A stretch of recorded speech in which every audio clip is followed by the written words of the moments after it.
Hashtag dia apa? Honda. Kacau. Handsome.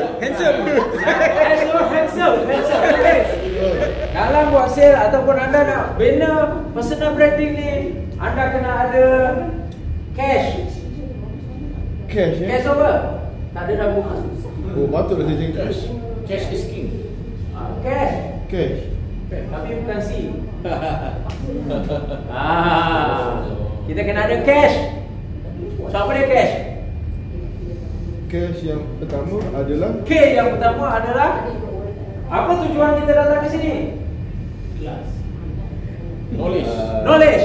Oh. So knowledge kena ada. So kita kena mantap on Knowledge. Alright. Lepas tu anda kena ada tak guna anda ada knowledge, tak guna anda ada master, anda ada degree, sijil tinggi sampai 5 kaki susun, kan? Kalau A kita tak betul. apa ya? Apa ya? Baiknya. Apa ya? Attitude. Attitude. So, attitude ni yang menyumbang 70% kejayaan. Betul. Attitude. Anda pandai macam mana pun, anda hebat macam mana, anda handsome macam mana pun, kalau attitude kita. Contoh, anda dah buat jadual. Okey? Jadual itu perlu ada disiplin, betul? Untuk anda ikut. Tapi kalau anda tak berdisiplin, anda tak ikut jadual, attitude kita macam mana?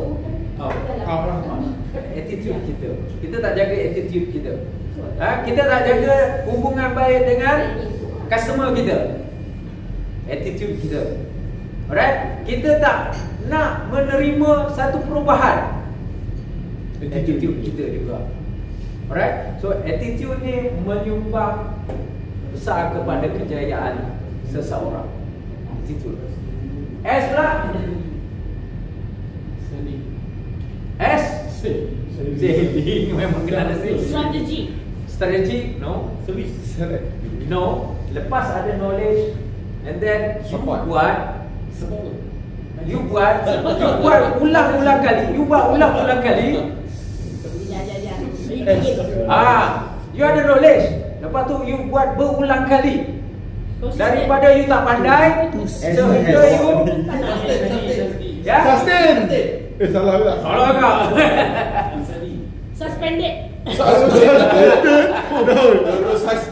Attitude dah baik jadi Bila you dah tahu, you buat berulang-ulang sehingga you mahir. Expert. Sustain lah. SS. Skill lah. Semua salah. Skills. Betul. Macam mana Okay. you nak buat closing? Okay. You kena closing. Okay, you dah ada knowledge, attitude dah bagus, skill dah ada, tapi you tak ada edge. Handsome.